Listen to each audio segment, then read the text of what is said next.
Eu só tenho 17 anos, estou aqui pela graça de Cristo e vim aqui porque Deus fez um milagre na minha vida. Amém. E acredito que Ele fará um milagre essa tarde também. Amém? Amém.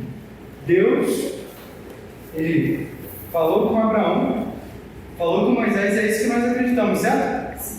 Amém. E Ele falará conosco nessa tarde também. Tá bom? Então, vamos abrir nossas Bíblias no livro de Isaías, no capítulo 30, no verso 21. Livro de Isaías, no capítulo 30, verso 21.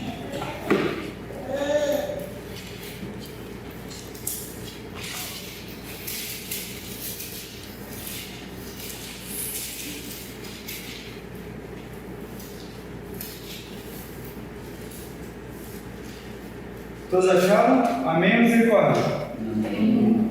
E vamos dar um pouquinho.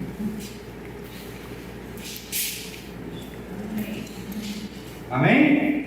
Amém. Diz assim: quando te desviares para a direita e quando te desviares para a esquerda, os teus ouvidos ouvirão atrás de ti uma palavra dizendo: este é o caminho, andai por ele. Deus aqui faz uma promessa de que Ele guiará o seu povo, que Ele mostrará o caminho para o seu povo, que Ele revelaria a sua vontade quando o seu povo necessitasse. Mas será que nós acreditamos nessa promessa? Será que nós realmente acreditamos no Deus do Antigo Testamento?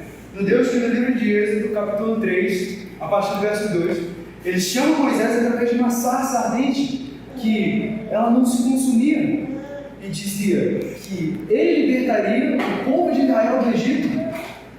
Ou no Deus que falou com Paulo lá no livro de Atos, no capítulo 9, onde Deus faz com que ele fique cego para que ele pudesse ver a sua glória. Quantas vezes esse Deus já falou assim conosco? Temos fé realmente nele?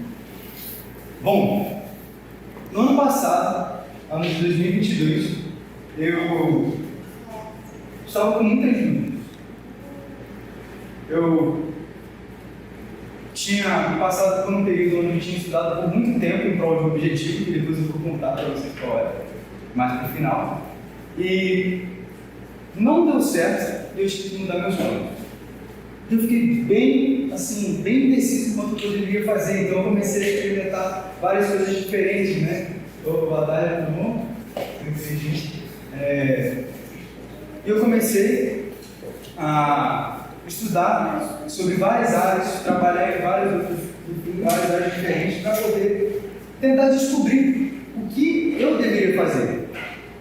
E teve um dia que eu estava cansado de todo momento ficar mudando de ideia, sabe? Você vai, conhece alguma coisa e se empolga muito, mas depois de um tempo você meio que desiste porque você viu outra ideia interessante. Eu não sabia qual era realmente o meu propósito de vida. Então eu orei a Deus e falei: Senhor, mostra-me então a sua vontade. Hoje, mostra-me qual é o seu desejo para a minha vida. Lá no fundo, eu tinha uma noção do que era o chamado de Deus para mim, mas eu sempre negligenciei. Mas naquele domingo, em abril do ano passado, eu estava aberto a ouvir realmente qual era a vontade de Deus para a minha vida. E assim que eu acabei de orar, minha tia me mandou uma mensagem e ela falou assim: Guilherme, tudo bem? Como é que você está, meu filho? Você sabe que seu primo está lá na escola missionária da Serra do Cipó, né? Então, a turma dele vai fazer uma missão lá na Paraíba, no mês de julho. Você quer participar com a gente? Vai ser um curso de evangelismo, de saúde, vai ser muito legal. Você quer ir com a gente? Eu falei: nossa, dessa vez Deus me respondeu bem rápido. E naquela hora mesmo eu aceitei, mandei mensagem para ela, me preparei para a missão, fui. Foi uma experiência incrível. Foi lá na cidade de Bananeiras, na Paraíba, no sítio do Hunter, do Amazing Facts, Vocês sabem que acho que tem alguns meus familiares, ali está o Acácio, tem a Sofia, a Thaís, e foi uma missão incrível. Lá eu conheci a Serra do Cipó e fiquei muito apaixonado pelo projeto, pelo que eles estavam fazendo, eu queria fazer parte disso também. Me inscrevi para o curso missionário de um ano em 2023, e no mês de outubro, eu recebi a notícia de que eu tinha sido aceito e eu fiquei muito feliz, muito feliz. Eu estava super animado. Mas, depois de um tempo, tudo tudo aquilo que fazia, sabe, meu coração bater forte, arder, foi se esfriando.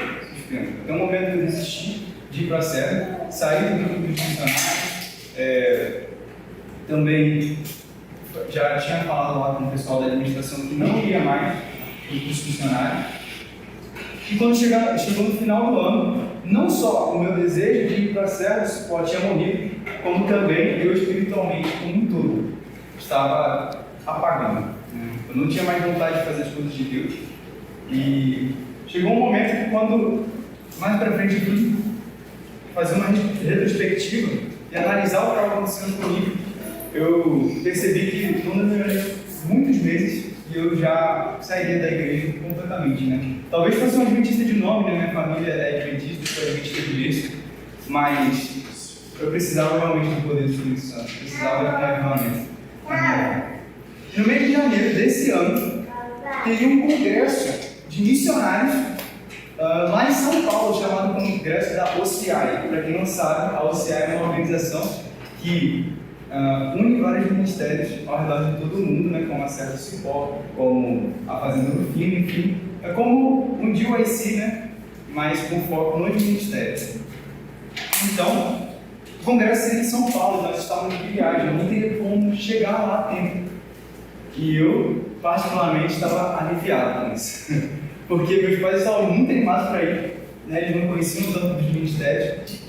E eu estava imaginando assim, vou chegar lá, vou encontrar muitas pessoas da Serra, e eu vou ter que explicar para todo mundo, vai ser aquela tristeza, né? Você fala, não vou por causa disso, tem que ter explicação, e eu não estava nem um pouco animado.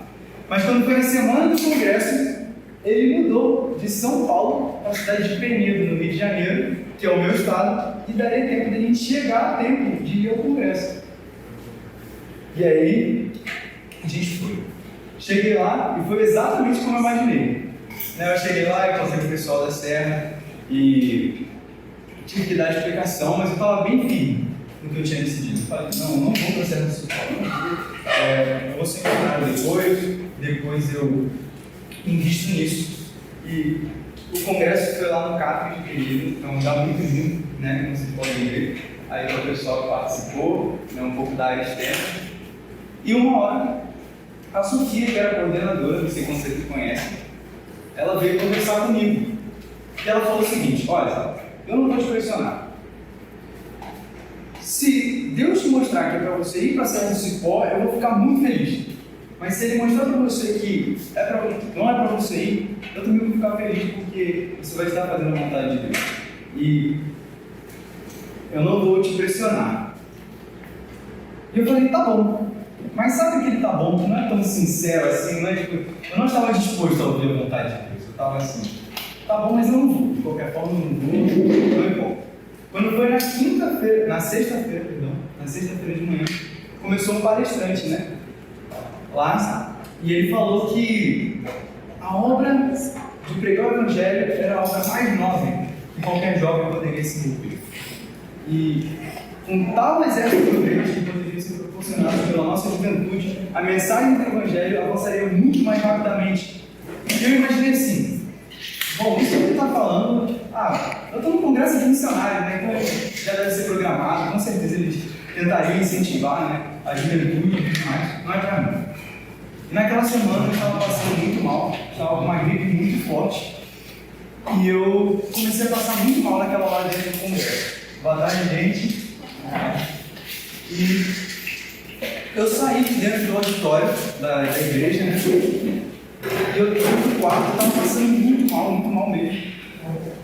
E quando eu fechei a porta do meu quarto, entrei lá, eu comecei a sentir uma dor de cabeça muito forte, uma pressão assim, sabe?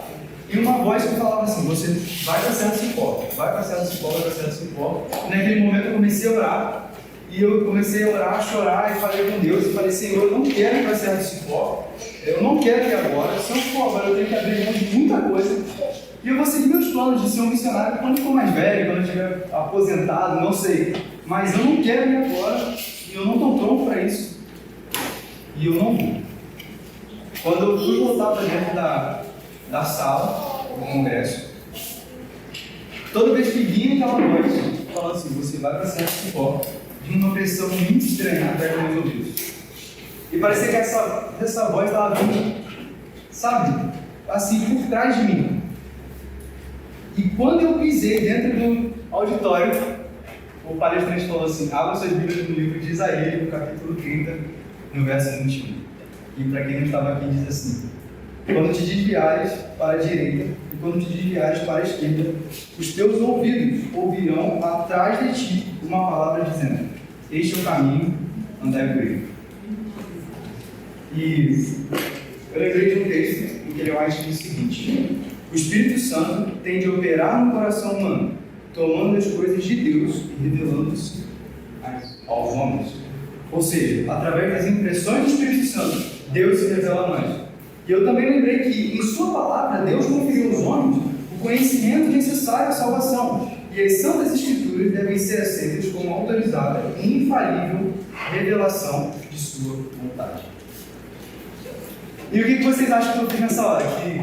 Que eu aceitei, que eu fui, que eu me animei para ir para São Cipó? Quantos acham isso? Levanta a mão. Mas não foi assim. Eu continuei teimando com Deus, como eu fiz ao longo de toda a minha vida. E eu imaginei assim, bom, as impressões do Espírito Santo eu posso enganar e me confundir com as minhas emoções. Então, Deus pode não estar falando por aí, pode ser só uma coincidência, eu também estou meio doente e, bom, pode ser só uma coincidência o fato desse texto ter sido falado pelo pai palestrante neste momento. Eu preciso então de mais confirmações de que essa é a vontade de Deus. Então eu continuei orando e o congresso foi se passando e toda a palestra que eu entrava falava da mesma coisa. Uma obra foi começada na igreja apostólica e ela precisava ser concluída. A chuva temporal foi derramada lá e agora a chuva serôdia estava para ser derramada sobre os servos de Deus decididos a pregar o Evangelho. No sábado à tarde, assim como aqui no Joyce, lá no CIAI, haviam seminários separados com temas distintos, e cada um podia escolher. E um deles era com o Jefferson Araújo, que é o que está palestrando para nós aqui no Joyce, e o outro era com o Dr. Eric Walsh, né? Ele era um americano, e eu pensei o seguinte, bom, eu gosto muito do Jefferson, né? Mas eu já acompanho ele no YouTube há tempo, e eu posso encontrar talvez os vídeos dele em outro local. Mas o Dr. Eric, eu não sei quando eu vou ver ele de novo, então eu vou na palestra dele. A palestra do Dr. Eric seria no auditório de cima e a do Jefferson no auditório de baixo. E então, eu subi e quando eu cheguei lá, de última hora tinham mudado o local das palestras e o Jefferson agora ia falar no auditório de cima e o Dr. Eric embaixo. E eu acabei ficando por lá. E o Jefferson começou a falar que a primeira característica do caráter de Deus é o seu amor abnegado. E a primeira característica do caráter de Satanás é o seu egoísmo. E do início ao fim, esse foi o tema da palestra. Ele contou seu testemunho, né? Muito lindo. E no final, ele olhou para nós. Era uma sala assim, um pouco maior do que essa. E ele falou assim, eu te desafio hoje a abrir mão de tudo. Desprendido a esse mundo e se dedicar à obra de Deus. Completamente, em tempo integral. Esse foi o chamado feito naquela tarde. Naquele momento ele olhou especificamente para mim, eu não sei nem se ele vai lembrar disso, mas é muito vívido na minha memória. E Deus me lembrou de um texto que ele tinha lido, que diz o seguinte, que é a essência mesmo de toda a fé perfeita. Consiste em agir bem, no devido tempo. Deus é o grande obreiro por excelência e por sua providência prepara o caminho para que a sua obra se cumpra. Então, qual é a outra forma que Deus se revela a nós? Através das providências. Eu nem iria para o congresso, porque ele seria em São Paulo, mas ele não foi em São Paulo. Ele foi mudado para o Rio de Janeiro. Eu não iria para a palestra do Jefferson, perdão. E agora foi trocado novamente e eu estava lá. Deus, naquele momento, me deu as impressões do Espírito Santo, deu confirmação pela sua palavra e pelas providências. Naquele momento eu percebi que Deus estava me chamando assim como Ele chamou a Abraão. Claramente, E eu tinha que fazer uma escolha. O que eu ia decidir?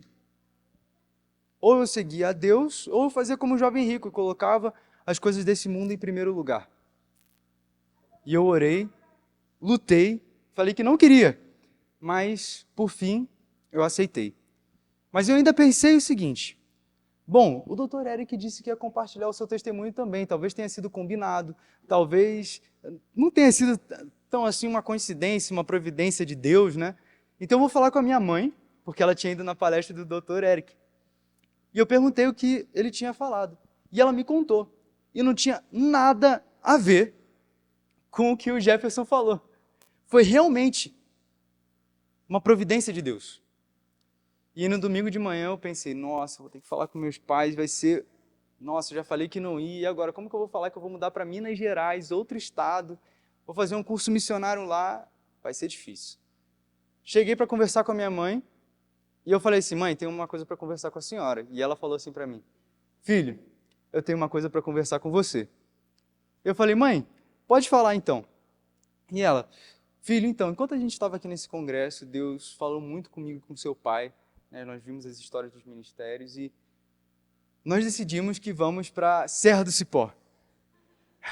E eu olhei para ela e falei, mãe, eu tenho que contar algo para a senhora. Enquanto eu estava no congresso, Deus falou muito comigo.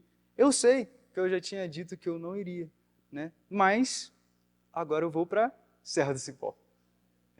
Para vocês verem como Deus ele é maravilhoso. Ele trabalha de todas as formas para que a gente cumpra a sua missão. Ele providencia tudo. E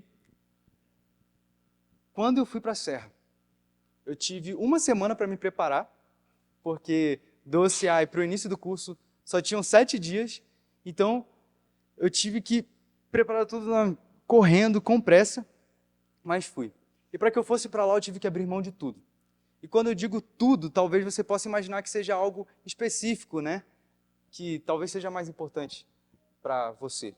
Mas quando eu digo tudo, é literalmente tudo. Eu tive que sair da cidade onde eu cresci, eu tive que ficar longe dos meus familiares, né? Meus pais só conseguiram ir para lá depois. Eu tive que ficar longe de amigos, eu não teria mais como trabalhar onde eu trabalhava, né? Eu tive que sair da escola, e quando eu digo sair da escola, não é só trocar de escola. Estou falando sair da escola, sair completamente, né? Eu tive que me desligar, né, de tudo e me dedicar à missão. Tive que ir pela fé, confiando plenamente em Deus. E quando eu cheguei lá, passaram-se alguns meses e Deus realizou tudo que eu mais sonhava na minha vida. Inclusive, o problema da escola é que eu não sabia nem se eu ia terminar meu ensino médio. Quando eu cheguei lá, depois de alguns meses, Deus providenciou um meio para que eu fizesse o meu ensino médio e ainda por cima terminar, possivelmente, antes do que eu concluiria numa escola tradicional. Amém? Amém. Essa aqui é a turma do nosso curso esse ano, né? Aqui está o James Hartley, ele foi o presidente da OCI, né? Aqui está a foto de uma viagem de quando nós fomos no INASP São Paulo e o INASP Engenheiro Coelho. Nós realizamos um congresso lá, tive a oportunidade de pregar, de tocar, foi incrível, sou muito grato a Deus por essa oportunidade, né?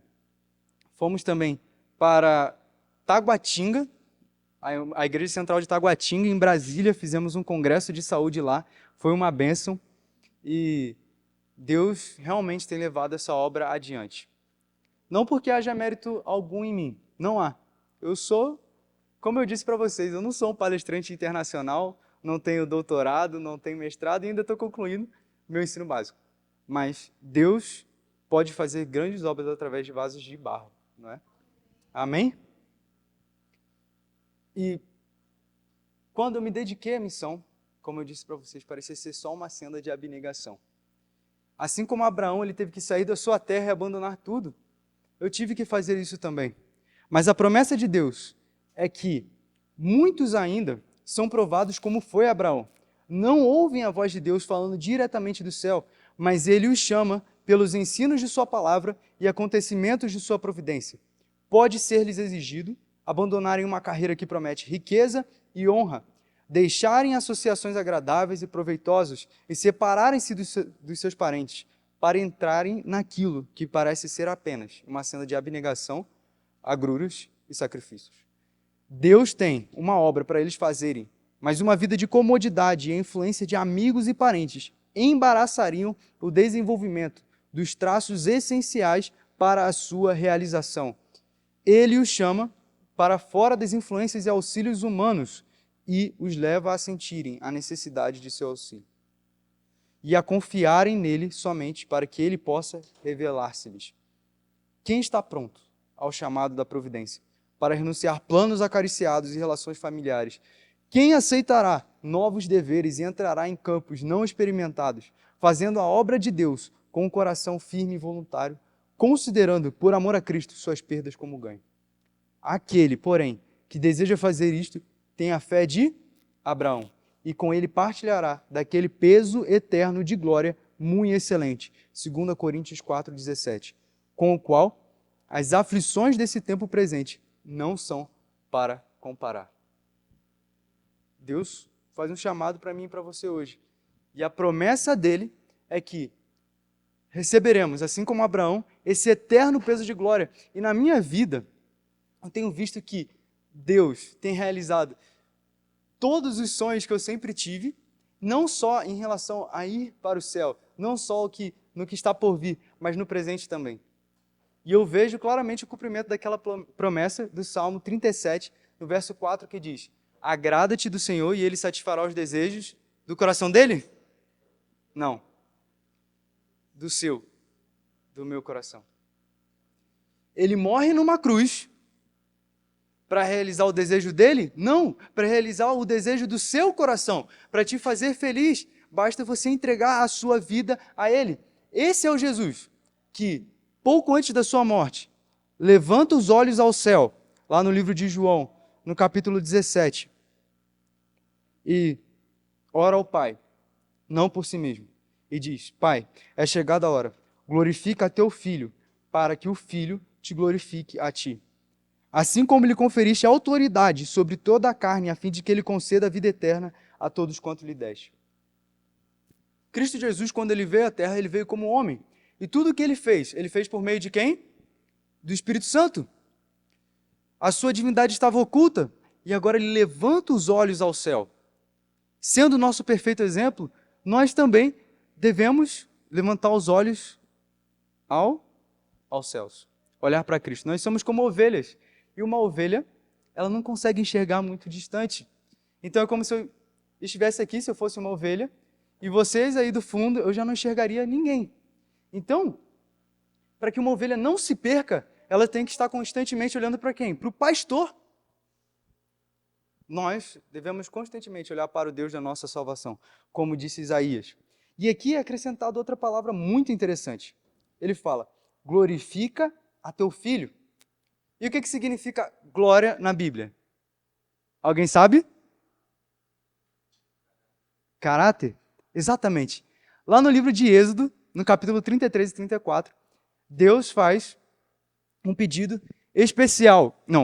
Moisés faz um pedido especial a Deus. Ele fala: Senhor, mostra-me a tua glória. E Deus fala: farei passar a minha bondade diante de ti. E no capítulo 34, quando Deus efetivamente desce e mostra a sua glória a Moisés, né? Ele fala: ó Deus de misericórdia, Deus de amor compassivo, que guardas a misericórdia até 1000 gerações, ainda que não inocente culpado. Ou seja, ele começa a descrever atributos do caráter de Deus. E ao longo de toda a Bíblia, se você analisar, glória pode ser entendida como caráter. E Ellen White, para deixar isso mais claro, diz: glória é caráter. Então, quando Cristo diz aqui: Pai, é chegada a hora, glorifica a teu filho, ou seja, ele está dizendo: Pai, dê glórias ao teu filho. Não, dê o caráter ao teu filho, caracterize ao teu filho, para que o filho te caracterize a ti. Parece meio estranho, né? Mas vamos seguir no texto. No verso 4, ele diz assim: eu te glorifiquei na terra, consumando a obra que me confiaste para fazer. E agora, glorifica-me, ó Pai, junto com a glória que eu tive junto de ti antes que houvesse mundo.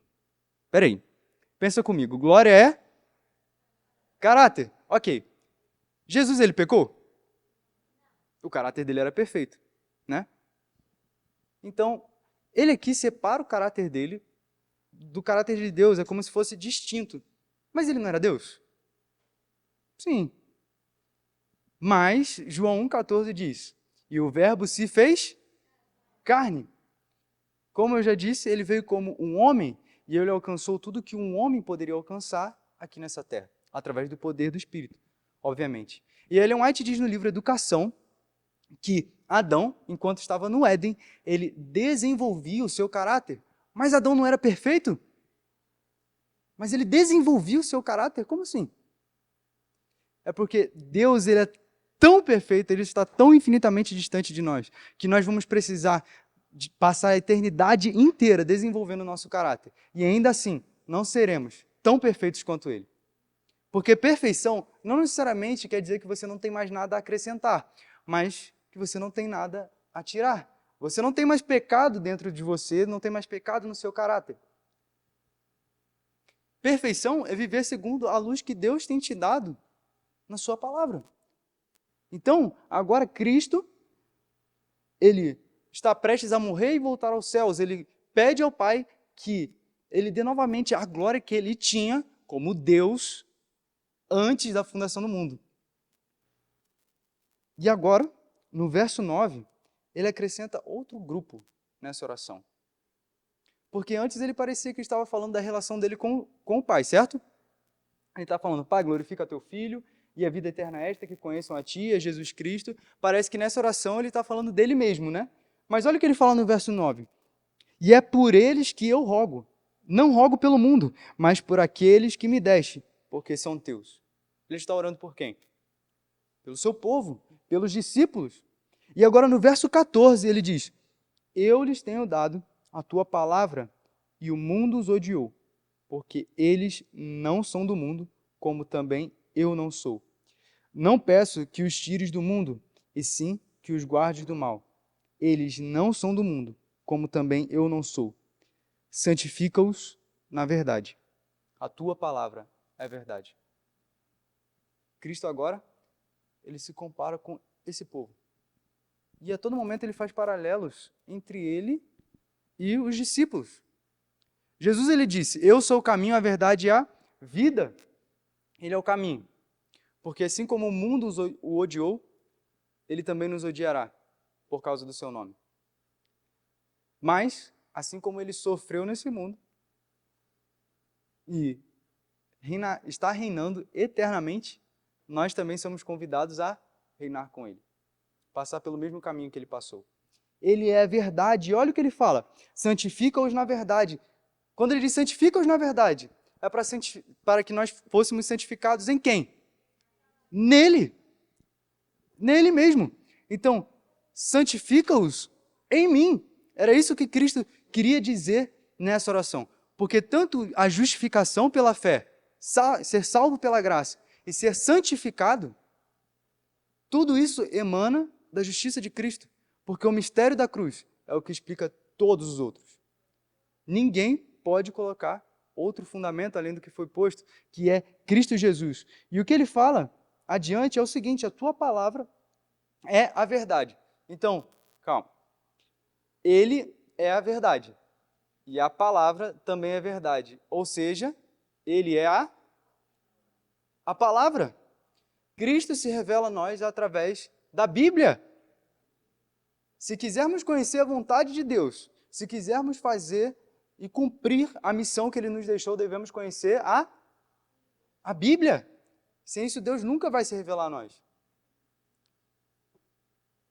E Ele é a vida. E olha o que fala no verso 3 do capítulo 17. E a vida eterna é esta, que te conheçam a ti, o único Deus verdadeiro, e a Jesus Cristo, a quem enviaste.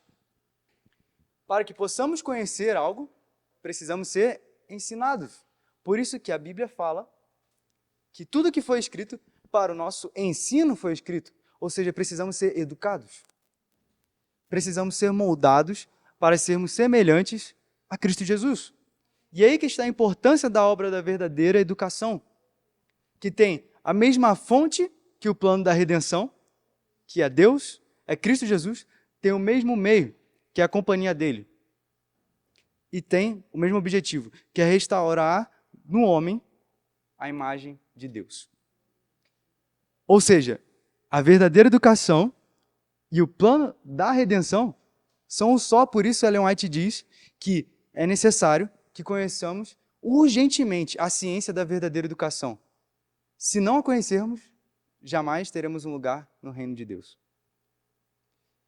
Mas para que possamos conhecer algo, para que possamos entender alguma coisa, nossa mente tem que estar habilitada a isso, certo?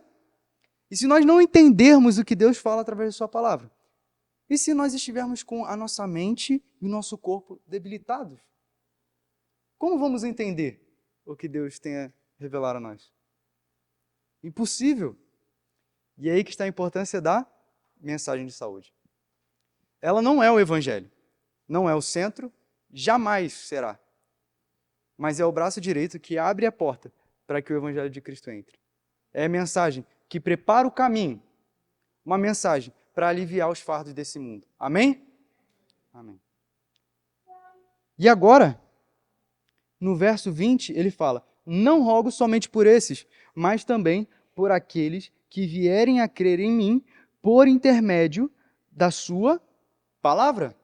Ou seja, ele não está mais orando só por aquele povo do tempo presente, do tempo dele, mas agora ele está orando por um povo que ainda está por vir. O povo do futuro, inclusive o povo do tempo do fim. Ele estava orando por mim e por você. Prestes a morrer, Cristo Jesus ele não estava orando por si mesmo, mas ele estava orando por cada um de nós que está aqui. Vocês lembram que no começo eu falei que eu tinha um objetivo, que eu tive que mudar de ideia e isso me deixou com muitas dúvidas? Bom, eu fiz um curso militar por 3 anos. Meu objetivo era entrar num colégio militar de ensino médio e ser um oficial da aeronáutica. E eu estudei muito para isso, muito mesmo. E eu não deu certo. Mas Deus tinha um propósito para mim lá. Lá eu conheci uma pessoa, um amigo, e ele, através do poder de Deus, se converteu, foi batizado, e Deus me deu a oportunidade de dar estudos bíblicos a ele. Então, olha que lindo. Agora, quando eu completei os 3 anos, foi a época que ele se converteu e passou a frequentar a igreja. E nesse mesmo período, eu não fui mais para o cursinho. Foi nesse momento que Deus me tirou de lá. Porque agora eu não precisava estar mais lá para acompanhá-lo, né? Porque ele estaria frequentando a mesma igreja que eu todas as semanas. Amém? Amém? Ou seja, Deus fez com que eu ficasse lá 3 anos, estudando horas e horas por dia, o dia inteiro, para alcançar uma pessoa. Uma pessoa. Imagine o quanto ele fez para alcançar você que está aqui. Ele morreu numa cruz para te salvar. Não deixe de entregar a sua vida a ele. Mas o detalhe aqui está no versículo 22. Ele fala: eu lhes tenho transmitido a glória que me tens dado, para que sejam um, como nós o somos. Eu neles e tu em mim, a fim de que sejam aperfeiçoados na unidade, para que o mundo conheça que tu me enviaste e os amaste, como também amaste a mim. Espera aí. Vamos pensar. Deus, ali, Cristo, ele fala que já estava transmitindo a glória dele, ou seja, o caráter dele, para um povo que ainda não existia. Claro que Cristo hoje, ele está aqui por meio do Espírito Santo, amém? Amém? Mas nós nem existíamos, como ele já estava há 2000 anos atrás, transmitindo a glória dele a nós. Ele estava transmitindo através da palavra. E em todos os momentos, Cristo faz vários paralelos entre nós e eles aqui. Entre nós e ele, Você pode observar que ele fala que o Senhor esteja em mim, assim como eu esteja neles, eu me santifico a mim, para que eles sejam santificados. O mundo me odiou, o mundo os odiará. Então, será que há algo mais profundo nessa relação entre nós e Jesus? Será que somos somente o objeto da oração de Cristo ali? ou como Jesus estava orando também tem alguma relação conosco? Bom, se você abrir sua Bíblia no livro de Apocalipse, no capítulo 18, olha que interessante. Quem está com a Bíblia, abre aí no livro de Apocalipse, capítulo 18, diz assim: Depois dessas coisas, vi descer do céu outro anjo que tinha grande autoridade e a terra se iluminou com a sua glória. Bom, vamos traduzir esse texto. O que significa anjo?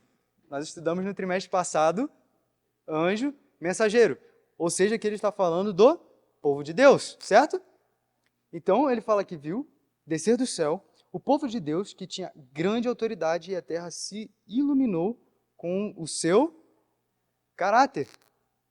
O caráter de Cristo refletido nesse povo. Jesus, quando ele veio da onde? Ele desceu de onde? Do céu. A mensagem dele é celestial. E o povo do tempo do fim, o livro de Apocalipse diz que desce da onde? Do céu. Ou seja, a nossa mensagem é de origem celestial. Ele fala: Pai, é chegada a hora, glorifica a teu filho para que o filho te glorifique a ti. E depois ele fala que tem transmitido essa glória. Ou seja, Cristo, ele tinha um caráter de Deus. E ele transmitiu esse caráter a quem? A nós.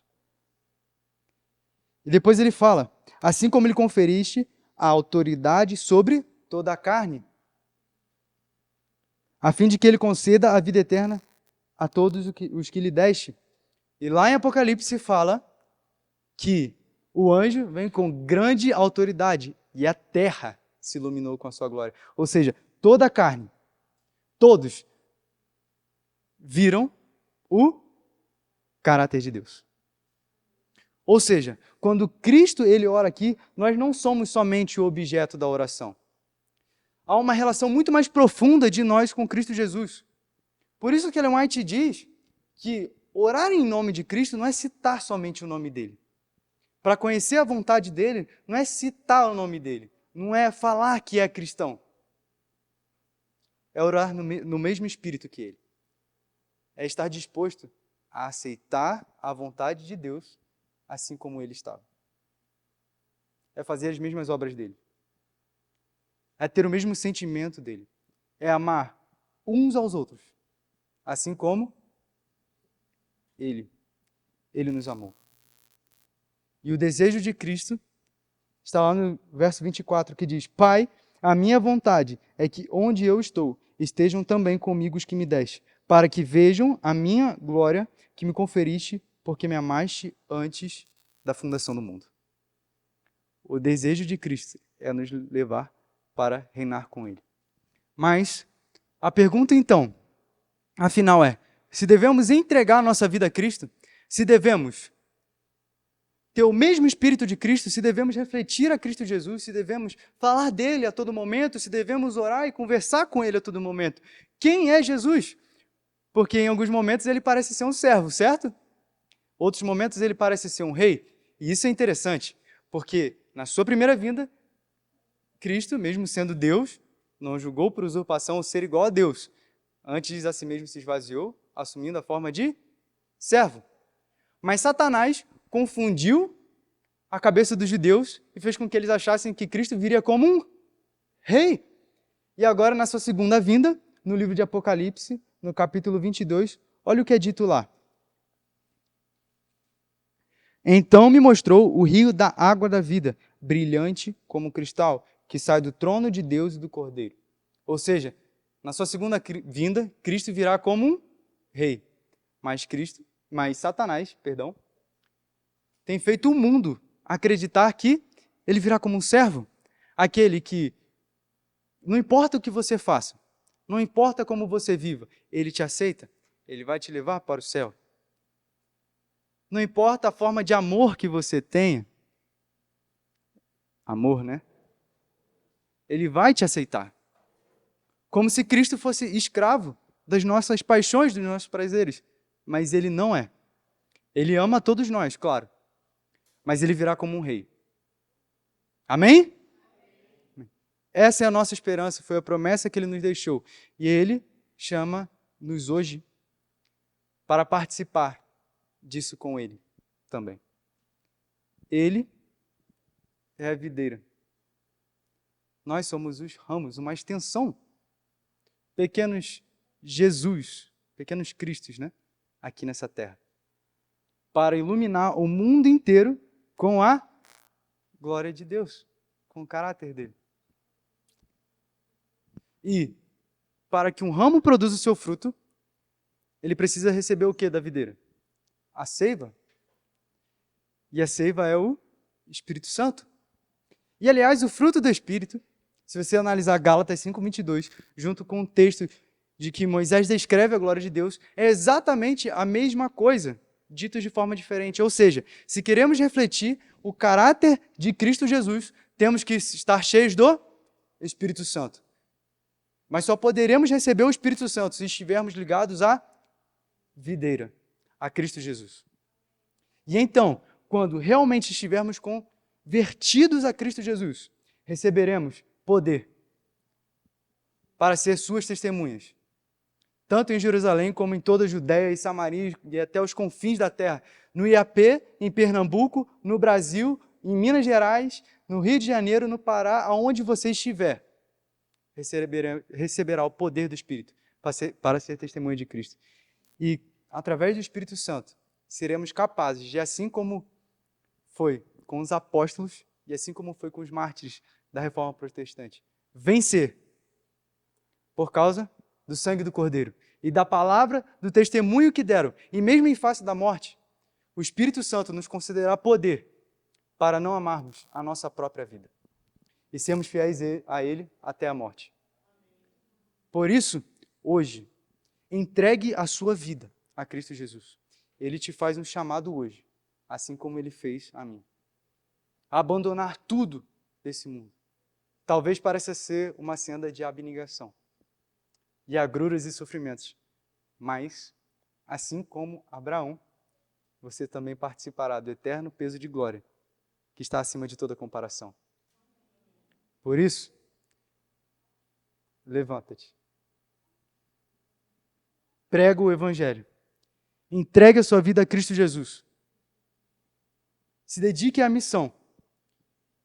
Porque é chegada a hora da sua vinda. E os verdadeiros adoradores adorarão ao Pai em espírito e em verdade. E quando toda a terra se iluminar com a glória de Cristo, Ele voltará. E esse é o nosso tempo. E a obra de Cristo está avançando. Ele te chama a participar dela hoje. Porque Jesus está voltando. Ele chegou. Essa é a mensagem que esse congresso espera passar a vocês. A mensagem de um Salvador crucificado e ressurreto, que está prestes a vir, para doar vida a todos que nele creem. A mensagem da cruz do Calvário é o que dá sentido à vida. Quem é Jesus? Cristo Jesus, ele é um servo, ele é um rei.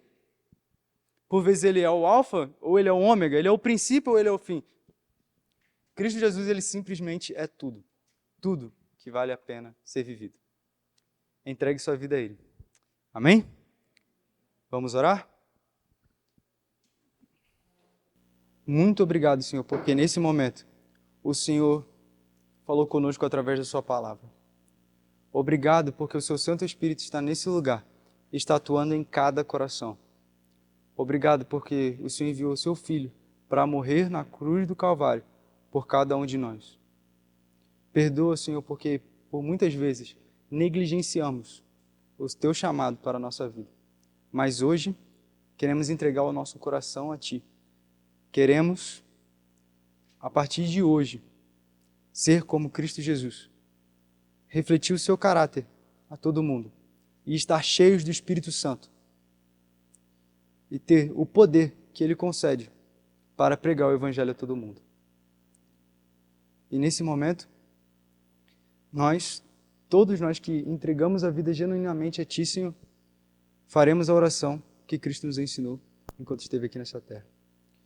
Pai nosso que estás nos céus, santificado seja o Teu nome. venha o teu reino. Seja feita a tua vontade, assim na terra como nos céus. O pão nosso de cada dia nos dai hoje. Perdoa as nossas dívidas, assim como nós perdoamos aos nossos devedores. Não nos deixe cair em tentação, mas livra-nos do mal. Porque teu o reino, o poder e a glória para sempre. Amém.